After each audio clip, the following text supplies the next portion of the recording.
Hello friends, मैं हूं मोहम्मद शाकिब और आप देख रहे हैं हमारा channel M Shakib Khan knowledge.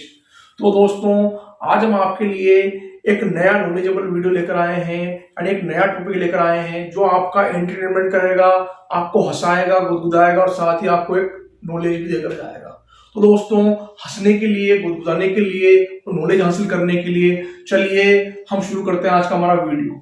तो दोस्तों, हमारे वीडियो को लाइक करना, चैनल को सब्सक्राइब करना और बेल आइकन दबाना ना भूलें। दोस्तों, आज का हमारा टॉपिक है बेतकल्लुफी।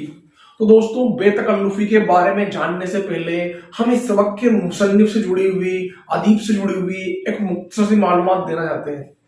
तो दोस्तों, आइए बात करते हैं इस सबक के मुसन्निफ के बारे में। तो दोस्तों, हमारे निसाब में शामिल जो सबक है बेतकल्लुफी, इसके मुसन्निफ हैं कन्हैया लाल कपूर। कौन है? कन्हैया लाल कपूर।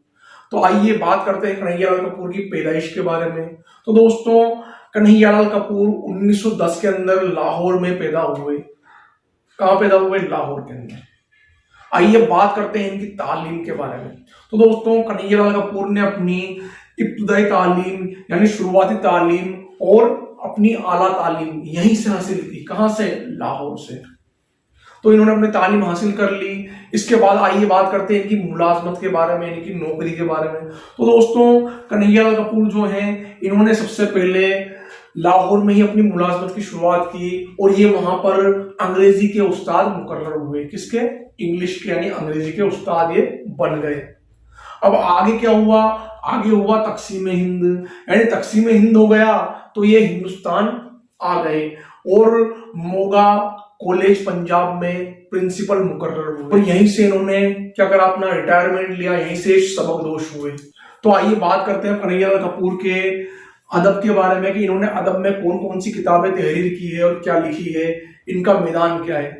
तो दोस्तों, कन्हैया लाल कपूर जो हमारे हैं, ये बहुत ही बड़े तंजो मिजाह निगार हैं।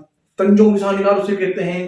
तंज यानी होता है ताना मारना और मिजाह यानी मजाकिया अंदाज में। तो मजाकिया अंदाज में ताने मारना इसे हम बोलते हैं तंजो मिजाह, यानी हंसी मजाक के अंदर ताने मारना। तो इस तरीके से जो तो अपने कन्हैया लाल कपूर हैं, ये अपनी तहरीरों के अंदर तंजो मिजाह से काम लेते हैं, यानी मजाकिया अंदाज में तानाकशी करते हुए नजर आते हैं। और पैरोडी जो है वो इनका खास मैदान है। पैरोडी कहते हैं हम तहरीफ को, यानी किसी भी अदबी तख्लीक की, यानी किसी भी अदबी किताब की उसकी नकल करना, और नकल इस अंदाज में करना कि उस किताब की जब हम नकल करें तो उसमें मज़ाहिया अंदाज पैदा हो जाए। जैसा कि आपने देखा होगा, आपने थ्री इडियट फिल्म देखी होगी। उस थ्री इडियट फिल्म में जो अपने वो क्या नाम है, अपने साइलेंसर होता है, चतुर होता है, तो आमिर खान क्या करता है, उसकी जो लिखावट होती है, उसका स्टेटमेंट होता है, बोलता है, उसमें कुछ लफ्जों के बदलाव कर देता है और उन लफ्जों के बदलाव करने से क्या होता है कि उसके अंदर पूरा कॉमेडी पना जाता है, यानी पूरा उसका मतलब ही बदल जाता है। तो दोस्तों, इसी तरीके से पैरोडी में क्या होता है कि जो अपनी ओरिजिनल जो किताब होती है, तख्लीक होती है, उसके अंदर इस तरीके से बदलाव किए जाते हैं कि उसके अंदर मज़ाहिया अंदाज पैदा हो जाता है। तो दोस्तों, कन्हैया लाल कपूर जो हैं, इनको पैरोडी लिखने में महारत हासिल थी, यानी इसके अंदर ये माहिर थे, क्योंकि तंजो मिजाह निगार थे, मजाक के अंदाज के अंदर ये लिखा करते थे। तो दोस्तों, बात करते हैं इनकी किताबों के बारे में। तो दोस्तों, कन्हैया लाल कपूर जो हमारे हैं, इन्होंने जो किताबें लिखी है उनमें सबसे पहले नाम आता है नोक व नश्तर, बाल व पर, नरम व गरम, गर्द कारवां, नाजुक ख्यालियां, नए शिगोफे, संग व खश्त, शस्ता व तश्ता और कामरेड शेख चिल्ली। ये इनकी कुछ मशहूर और अहम किताबें हैं जिनका जिक्र हमने अभी किया है। तो दोस्तों, इस तरीके से कन्हैया लाल कपूर ने उर्दू के अंदर तंजो मिजाह की किताबें लिखी हैं जिसको पढ़ने पर हमें हंसी आ जाती है और हम गुदगुदा उठते हैं। तो दोस्तों, हमारे इस उर्दू के मशहूर मुसन्निफ या तंजो मिजाह निगार का इंतकाल 1980 में मोगा पंजाब के अंदर हुआ। तो दोस्तों, ये थी हमारे मुसन्निफ अदीब कन्हैया लाल कपूर से जुड़ी हुई कुछ अहम मालूमात। आइए दोस्तों, अब बात करते हैं हम इनके सबक बेतकल्लुफी के बारे में। उस्ताद ज़ोक फरमा गए हैं कि तकल्लुफ में तकलीफ सरासर। अब इस बात पर कन्हैया लाल कपूर जो हमारे मुसन्निफ वो फरमाते हैं, वो एक जिक्र करते हैं कि तकल्लुफ में है तकलीफ सरासर, लेकिन तकल्लुफ बेतकल्लुफी से बद दर्जा अच्छा है। कौन फरमाते हैं? कन्हैया लाल कपूर फरमाते हैं।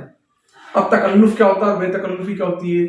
देखिए दोस्तों, तकल्लुफ होता है तकलीफ उठाकर कोई काम करना, यानी दिखावा करना, जाहिरदारी करना, यानी एक तरह से हम कहते हैं, इसे कह सकते हैं कि शर्म हया का एक पर्दा रखना। तो इस तरीके से ये होता है तकल्लुफ। अगली हम बात करते हैं बेतकल्लुफी के बारे में कि बेतकल्लुफी किसे कहते हैं। तो बेतकल्लुफी का मतलब होता है बिना तकलीफ के कोई काम करना, यानी कोई दिखावा ना करना, कोई जाहिरदारी ना करना, जिसे हम कहते हैं मुंहफट इंसान, यानी कहीं भी सीधे तौर पर बोल देना, कोई शर्म हया लाज ना रखना। दोस्तों इस तरीके से ये होता है तकल्लुफ और बेतकल्लुफी। वो एक जिक्र करते हैं कि आप क्या हैं, तकल्लुफ वाले शख्स हैं, और आप कहाँ खड़े हैं? जहन्नुम के दरवाजे के यहाँ खड़े हैं, और जहन्नुम का दरवाजा आपसे कहता है कि तशरीफ लाइए, तो आप फरमाते हैं नहीं साहब, पहले आप। तो हो सकता है कि जहन्नुम का दरवाजा आपसे खुश हो जाए, आपके तकल्लुफ को देखकर खुश हो जाए, और आपको जहन्नुम की जगह जन्नत में डाल दे। अब आगे बताते हैं वो कि मानो आप कहाँ खड़े हैं? जन्नत के दरवाजे पर खड़े हैं, बहिश्त के दरवाजे पर खड़े हैं, और बहिश्त या जन्नत के दारोगा हैं, उनसे आपकी क्या है? बेतकल्लुफी है। अब बेतकल्लुफी आपकी उनसे है, तो हो सकता है कि जो जन्नत का जो वो है दारोगा, वो आपको आपकी बेतकल्लुफी की वजह से जन्नत की जो नहरें हैं, बहिश्त की जो नहरें हैं, उनमें इतने गोते खिलवाए कि आपको आपकी नानी याद आ जाए। अब आगे कन्हैया कपूर फरमाते हैं कि एक साहब आपके घर तशरीफ लाते हैं, क्या करते हैं? तशरीफ लाते हैं, और वो क्या है? तकल्लुफ वाले शख्स हैं, यानी वो शर्म हया और लाज रखते हैं, यानी वो जाहिरदारी करते हैं। तो वो आपके घर आते हैं, तो आप क्या कहेंगे? आप कहेंगे कि आपके लिए कुछ मंगवाएं, तो वो कहेंगे नहीं, तकल्लुफ मत कीजिए। आपने कहा चाय पीजिएगा, तो वो कहेंगे कि शुक्रिया, नहीं नहीं। फिर अगर आपने कहा कि सोडा ही ले लो, तो वो कहेंगे नहीं नहीं, आप तकल्लुफ कर रहे हैं। फिर आपने कहा कि शरबत ही पी लीजिए, तो वो कहेंगे कि अरे आप तो तकल्लुफ पर उतर आए, यानी आप तो तकल्लुफ कर रहे हैं जबरदस्ती। फिर आपने कहा कि चलो पानी तो पी लो, तो वो कहेंगे कि चलो चलो पानी तो पिला ही दो, पानी हम पी लेंगे। अब वो माना आपके घर जो साहब तशरीफ लाए हैं, उनसे आपकी जरा बेतकल्लुफी है, यानी आपका मिजाज उनसे खुला हुआ है। तो क्या होता है देखिए, अगर आपके घर कोई ऐसे शख्स आते हैं, तो आप क्या कहेंगे कि खाना खाइएगा, तो वो क्या फरमाएंगे? हाँ जरूर खाएंगे, खाना जरूर खाएंगे, लेकिन इससे पहले क्या है? चाय पिलाइए। क्या कहेंगे? चाय पिलाइए। तो आप कहेंगे कि चाय लीजिएगा, तो वो कहेंगे चाय पिलाइए, लेकिन इससे पहले हमें सिगरेट पिलाइए। चाय लाने से पहले हम सिगरेट पीना पसंद करेंगे। और फिर जब आपने कहा चाय के साथ क्या लीजिएगा, यानी चाय के साथ आप क्या लेंगे, तो फरमाते हैं कि अबे तुम्हें पता नहीं है क्या कि हम चाय के साथ क्या लेते हैं? तो फरमाते हैं कि पाव भर गाजर का हलवा, 2 आमलेट, 4 टोस्ट, 6 समोसे, 10-12 क्रीम रोल, अगर केक हो जाए तो मजा ही आ जाएगा, सुभान अल्लाह। तो इस तरीके से कुछ बेतकल्लुफ लोग होते हैं। तो यहाँ पर क्या होता है? तकल्लुफ से नहीं बल्कि बेतकल्लुफी से क्या होता है? तकलीफ उठानी पड़ती है। अब आगे बात करते हैं, हमारे जो मुसन्निफ अदीब हैं वो कुछ मिसालें देते हैं। तो पहली मिसाल हमारी आती है बेतकल्लुफ दोस्तों की, कि एक बेतकल्लुफ दोस्त हैं जो क्या करते हैं, जहां भी जाते हैं करते हैं, वो अपनी बेतकल्लुफी का मुजाहिरा करते हैं। कि एक बार मैं अपने कुछ दोस्तों के साथ अपने घर पर बैठा हुआ था, क्या कर रहा था? बैठा हुआ था और इल्म की बातें कर रहा था, यानी कोई सीरियस मुद्दे पर बात चल रही थी। अब इतने में क्या होता है कि एक बेतकल्लुफ दोस्त आते हैं और वो इस तरीके से जोर से दरवाजा भड़बड़ाते हैं कि माना पत्थर आकर लगा। 2 मिनट दरवाजा भड़बड़ाते हैं, उसके बाद चिल्लाना शुरू कर देते हैं। क्या करते हैं? चिल्लाना शुरू कर देते हैं कि अबे दरवाजा खोलो, कब से दरवाजा बजा रहे हैं, सुनते नहीं हो क्या? अबे सब मर गए क्या, जिंदा हो? तो इस तरीके से वो फरमाते हैं। अब क्या होता है, जब दरवाजा खुलता है और वो साहब अंदर तशरीफ लाते हैं, तो आकर देखते हैं कि यहाँ तो इल्म की बात चल रही है, कोई सीरियस मुद्दा चल रहा है। तो वो फरमाते हैं, इनको उन दोस्तों को देखकर जो क्या है, तकल्लुफ वाले हैं, कहते हैं अरे साहब हमारी तो उनसे जरा बेतकल्लुफी है, हम तो ऐसे ही हैं। आगे मुसन्निफ फरमाते हैं कि एक बार की बात है कि मैं 2 बेतकल्लुफ दोस्तों के बीच में फंस गया, यानी 2 बेतकल्लुफ दोस्त थे, उनके बीच में फंस गया। अब ना तो मैं वहां से जा सकता, ना ही उनके साथ रह सकता। अब होता क्या है, पहले दोस्त क्या करते हैं, उनकी बेतकल्लुफी दूसरे दोस्त थे, वो क्या करते हैं, जैसी बातचीत शुरू करते हैं पहले गाली बकते हैं। और जब मैं सुनता हूं तो फरमाते हैं कि अरे यार हमारी तो इनसे बेतकल्लुफी है।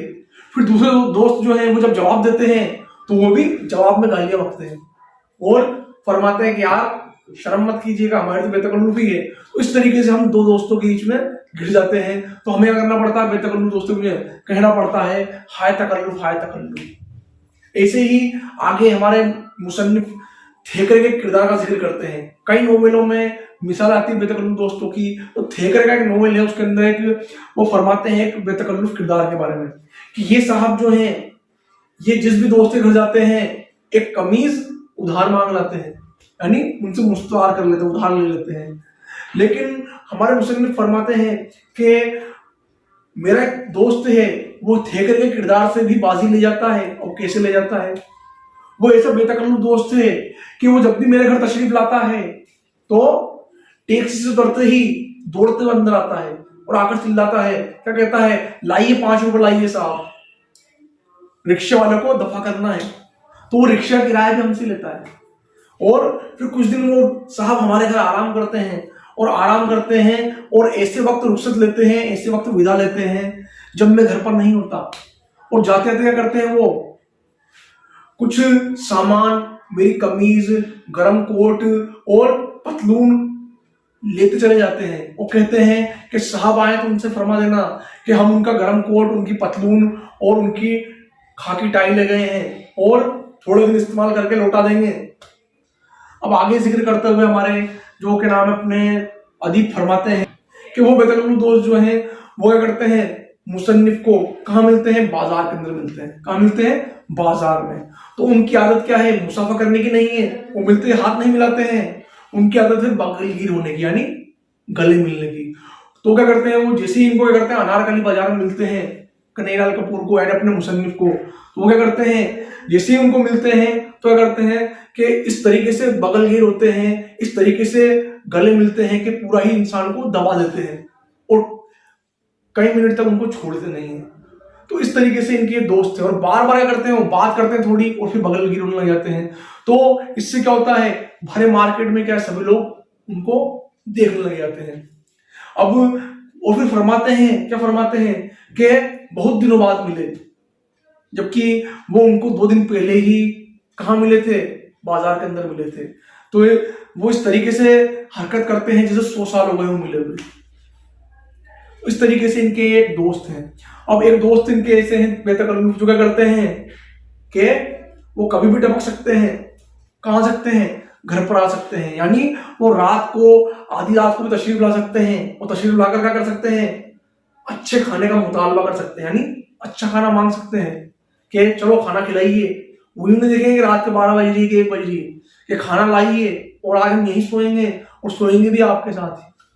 तो इस तरीके से क्या होते हैं, बेतकल्लुफ दोस्त होते हैं। लेकिन क्या होता है, बेतकल्लुफ जो दोस्त हैं ये वबाल की तरह होते हैं, लेकिन इनको हम वबाल भी नहीं कह सकते, यानी इनसे हम पीछे भी नहीं छुड़ा सकते और हम छुड़ाना भी नहीं चाहते, क्योंकि ये क्या होते हैं, बहुत ही उम्दा किस्म के होते हैं। अब आगे जिक्र करते हुए हमारे मुसन्निफ फरमाते हैं कि एक ऐसे शख्स भी हैं जो हमारे साहब हैं, वो ऐसे बेतकल्लुफ हैं कि वो क्या करते हैं कि एक बार मैं दिल्ली जा रहा था। कहाँ जा रहा था, दिल्ली जा रहा था और प्लेटफॉर्म पर टिकट लेकर खड़ा हुआ था। गाड़ी आने में थोड़ी देर थी कि मुझे वो साहब मिल गए। कौन, वो बेतकल्लुफ दोस्त। अब वो मुझे मिल गए, वो मिलकर कहने लगे कहाँ जा रहे हो भाई। मैंने फरमाया कि कुछ जरूरी खास काम से मैं दिल्ली जा रहा हूँ। तो उन्होंने कहा नहीं नहीं, दिल्ली नहीं, बाटा नगर चलते हैं। तो मैंने कहा नहीं नहीं, मुझे जरूरी काम है। तो वो इधर उधर की बातें करने लगते हैं। इधर उधर की बातें करते करते वो फरमाते हैं कि नहीं, मैं नहीं मानता कि आप दिल्ली जा रहे हैं, आप मुझे टिकट दिखाइए। जैसे ही मैंने टिकट निकाला उनको दिखाने के लिए, उन्होंने मेरे हाथ से टिकट को छीन लिया और टिकट छीन कर उसके टुकड़े टुकड़े कर डाले और पुलिस से कहा कि साहब का मूड बदल गया है, अब ये दिल्ली नहीं जा रहे हैं, इन्होंने अपना इरादा तर्क कर दिया है, चलिए इनका सामान घर ले चलिए। वो इस तरीके के दोस्त हैं। एक बार इन्हें यही दोस्त दोबारा मिलते हैं। कहाँ मिलते हैं, दरिया के किनारे। ये फरमाते हैं कि जब मैं दरिया के किनारे खड़ा हुआ था, नदी किनारे खड़ा हुआ था एक वक्त शाम के टाइम, तो क्या हुआ, मेरे ये बेतकल्लुफ दोस्त आए और आकर इन्होंने मुझे पीछे से जोरदार धक्का मारा। जैसे इन्होंने धक्का मारा तो मैं नदी के अंदर एकदम गिर पड़ा। जैसे मैं गिरा तो इन्होंने फरमाया कि वाह वाह क्या छलांग लगाई है, मजा आ गया, और ढिठाई भरे अंदाज में हंसने लगे। जैसे जैसे जैसे मैं क्या करा, नदी से तैर कर बाहर निकला। जैसे मैं बाहर निकला तो उन्होंने फरमाया उन बेतकल्लुफ दोस्त ने कि वाह वाह, हमें तो पता ही नहीं था कि आप इतने अच्छे तैराक भी हैं। और फिर दोबारा वो हंसने लगे। तो इस तरीके से ये है कि बेतकल्लुफ दोस्त। तो ये फरमाते हैं कि बेतकल्लुफ जो होते हैं दोस्त होते हैं वो क्या होते हैं, हमें तकलीफ तो देते हैं पर हम उनको क्या कर सकते हैं, ना तो उनसे पीछे छुड़ा सकते हैं ना ही छुड़वाना चाहते हैं। क्योंकि बेतकल्लुफ जो दोस्त होते हैं, तो बेतकल्लुफी ही क्या है, इंसान का असली मिजाज है। यानी इंसान को मजा क्या देता है, बेतकल्लुफपन देता है। तो ये फरमाते हैं कि बेतकल्लुफी में क्या है, उम्दगी है, और तकल्लुफ में क्या है, तकल्लुफ में जाहिरीपन है, दिखावापन है। तो इस तरीके से हमारे जो मुसन्निफ में फरमाते हैं कि अब भी उस्ताद लोग कहें क्या कहें कि तकल्लुफ में तकलीफ है और बेतकल्लुफी में राहत है, तो ये वो नहीं फरमा सकते हैं कि शायद उस्ताद लोग का पाला बेतकल्लुफ दोस्तों से नहीं पड़ा। अगर उनका पाला पड़ जाता तो वो पहचान जाते कि तकल्लुफ में तकलीफ नहीं, बेतकल्लुफी में तकलीफ है। तो दोस्तों इस तरीके से ये था हमारा आज का सबक जो हमने पढ़ा है, बेतकल्लुफी। तो इस तरीके की नॉलेज हासिल करने के लिए हमारे वीडियो देखते रहिए, हंसते रहिए, गुदगुदाते रहिए। चलिए चलते हैं दोस्तों।